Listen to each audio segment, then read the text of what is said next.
Cette actualité vous est présentée en collaboration avec Cryptost Academy.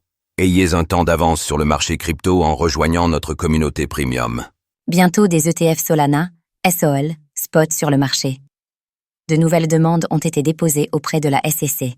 Donald Trump, désormais investi président des États-Unis, l'administration de la Securities and Exchange Commission est amenée à évoluer, tout comme sa politique de régulation du marché crypto.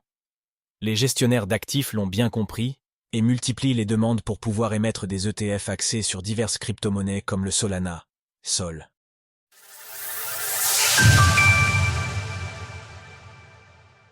Aux États-Unis, de nouvelles demandes pour des ETF Solana Spot ont été soumises.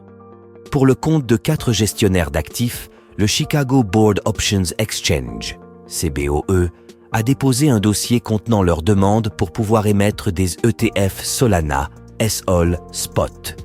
Les formulaires D9B4 ont été transmis à la Securities and Exchange Commission, SEC, qui les étudiera prochainement.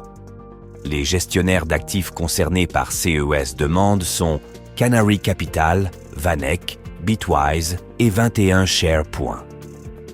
À l'exception de Canary Capital, tous proposent sur le sol américain des ETF Bitcoin Spot et ETF Ethereum Spot depuis l'année dernière, avec plus ou moins de succès. À la fin de l'année dernière, ces organisations avaient déjà soumis leurs demandes à la SEC pour l'émission d'ETF SOL. Toutefois, l'agence dirigée par Gary Gensler à cette époque les avait rejetées. Cette décision semblait alors logique puisque l'ancien président de la SEC n'a jamais caché son désamour pour les crypto-monnaies, en particulier pour celles ayant une capitalisation plus faible que le Bitcoin et l'Ether.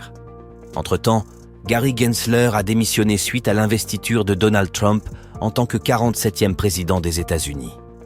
L'administration de la SEC va être amenée à évoluer, tout comme sa politique de régulation du marché crypto.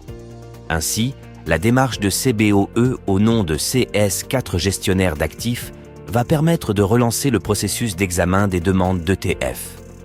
Pour l'heure, Mark Uyeda est le président par intérim de la Securities and Exchange Commission. Toutefois, Donald Trump a nommé Paul Atkins à ce poste au mois de décembre. Il faudra attendre que le Sénat des États-Unis valide cette nomination avant qu'il puisse occuper le siège de dirigeant de l'agence. Les demandes pour l'émission d'ETF crypto affluent, la SEC est attendue au tournant. Ces dernières semaines, les dépôts de formulaires D9B4 se sont succédés. Que ce soit pour le Sol, le Ripple, le Doge ou encore le Trump, les gestionnaires d'actifs tentent leur chance afin d'être les premiers à pouvoir lancer leur ETF basé sur les altcoins. Pour Eric Balchunas et James Seyfarth, les analystes de Bloomberg spécialisés dans les ETF, il s'agit d'une manière pour les gestionnaires d'actifs de tester les limites de la nouvelle administration de la SEC. Les agissements de l'agence seront scrutés par les acteurs de l'industrie crypto, mécontents de la politique menée par Gary Gensler ces dernières années. Ce mois-ci, JP Morgan avait affirmé qu'une fois approuvés, les ETF Solana Spot pouvaient représenter entre 12 500 et 25 000 sols selon le taux d'adoption, soit une valeur comprise entre 3 et 6 milliards de dollars selon le cours actuel du Solana. Une projection assez ambitieuse, mais jugée raisonnable par Eric Balchunas. L'arrivée d'ETF basés sur le Solana pourrait avoir un impact positif sur le cours de la crypto-monnaie, mais aussi sur celui des altcoins.